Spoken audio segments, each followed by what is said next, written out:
Kabardins live on fertile plains in the foothills of the Caucasus. These proud people, brave warriors and skillful land-tillers, have been one of Russia's most outstanding, independent and least known ethnic groups for centuries. Their history is one of battles for freedom, honor and the right to live in accordance with centuries-old traditions, which have long since become a way of life.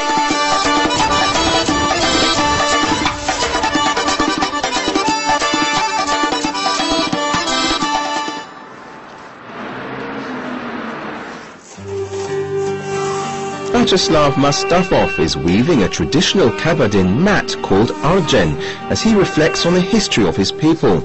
Mustafov is an amateur philosopher and self-made artist. He's one of the best-known Kabardin folk craftsmen. He's just over 50 years old and has mastered nearly all folk crafts, from embroidery in gold and traditional sewing to making Kabardin saddles and mats. As I sit in the courtyard, I see some people weaving something. Sometimes they need help, so others go and help them. They bring something or other, and then some of them stop to see what the weaver is doing. Others are not interested. They run away to play football.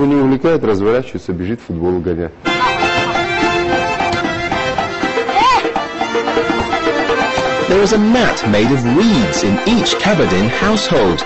It's not simply an object of the interior. A unique mat is handcrafted for each newborn baby. The babies learn to walk on such mats.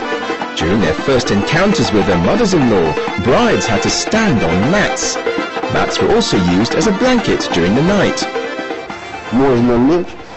If you lie on it, you feel that it returns the warmth of your body to you. It is a living thing. Although it is less than 1 centimeter thick, you can place it on concrete and you can lie there until morning. You get back the warmth of your body. The beginnings of the history of the Kabardinian people are lost in time. It is known, though, that the mighty Ardigs Kabardin ancestors settled here at the beginning of the first millennium.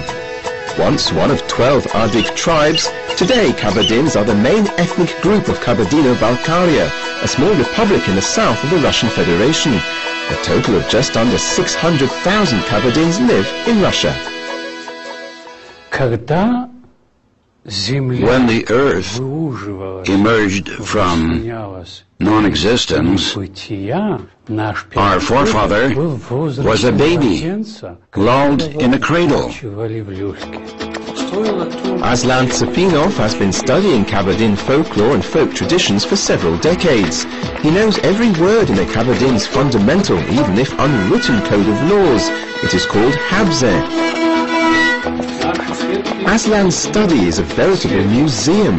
It contains hundreds of objects of Ardig culture, from flags bearing princely insignia to musical instruments. However, his father's fur hat and his grandfather's felt cloak hold a special place. This felt cloak was made by my grandmother in line with traditional technology. As far as I know, it's the only felt cloak in our land to stand without a prop. So thick it is.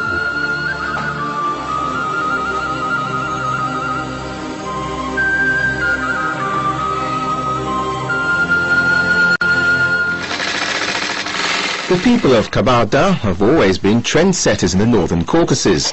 Nearly every piece of clothing that we usually call Caucasian has been invented here. Medina Hatsukova has been in the business of making traditional dress for 14 years. Her workshop employs 9 people. It's regarded as one of the best in the northern Caucasus.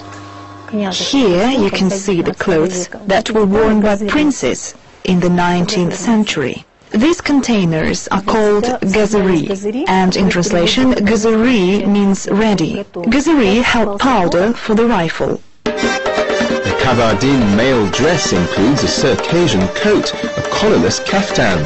There is also a silver belt with a dagger, a fur hat, Morocco soft leather shoes and leather stockings.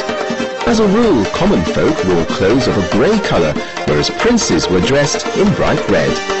In wartime, even the enemy immediately knew a prince when they saw one. He wasn't killed, but was taken prisoner. He was treated very well before he was released for remuneration.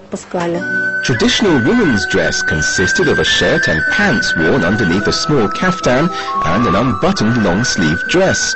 A glance was enough to see the girl's social or family status. If a girl was wearing a small kaftan, that signaled the arrival of puberty. If she was wearing a belt, that meant she was ready to get married. If she replaced a hat with a scarf, that was a sure sign that she had given birth to a baby. Many travellers have noted the extraordinary slenderness of Kabardin women. The national standard of beauty is a shapely figure and a thin waist. Girls between the ages of 6 and 10 wore corsets. They wore them before the marriage. A traditional dress was made for Timbulat Hamizov soon after he was born. No diapers or nappies. The 2-week-old boy lay in his cradle clad in a Circassian coat, a tiny fur hat and minute leather stockings. Mohammed and Dina, his parents, maintained that the perfect Kabardin male should look exactly like that. The Kabardin dress is a culture and a heritage. When the boy was born, my parents chose that variant. We ourselves wore traditional dresses at our wedding ceremony. So we keep up this tradition. Colour was a matter of special concern on the part of the boy's parents. They decided that the Circassian coat should look festive and therefore the colour should be white. They attached a minute dagger to the silver belt. It took them a lot of effort to find the right size of leather stockings. When someone suggested that we put baby booties on his little legs, a Circassian coat and baby booties just don't go together. A wedding is the most colourful Kabardin traditional ceremony. As a rule, wedding ceremonies lasted for several days. They attracted all of the couple's relatives and friends. At the start of the festivities, the bride was taken into the bridegroom's house. The feast got underway with the arrival of the bridegroom. Bride and bridegroom never showed up together before the end of the ceremony. This tradition is no longer observed now, but today too a Kabardin wedding ceremony means hundreds of guests, dances and endless toasts. Now bridegrooms and brides are allowed to sit together, but all other feast traditions remain unchanged. Only the most important and respected guests are allowed to sit at the same table with the bridegroom. Women, old people and youngsters share a special table. Let's have a snack of meat. The toastmaster, the oldest or most respected man among the guests, invariably sits at the head of the table. Each of his words is law for the others. No one can speak up without his permission. I wish to propose a toast to the couple's happiness. May they always be joyful and wealthy. May their children's silvery laughter always give them a joy. Mutton is the most favorite food among Kabardins. Members of the bridegroom's family have to slaughter scores of rams in order to provide mutton for several hundred people. Children, today we are going to study a very old and little-known dish. Apart from various mutton dishes, veal, chicken and dairy products are also popular in the Kabardin cuisine. Boys and girls alike are taught to cook meat from early childhood. Children attending the Center of Aesthetic Education of the capital of Kabardino-Balkaria, Nalchek, are taught traditional cookery in a special class.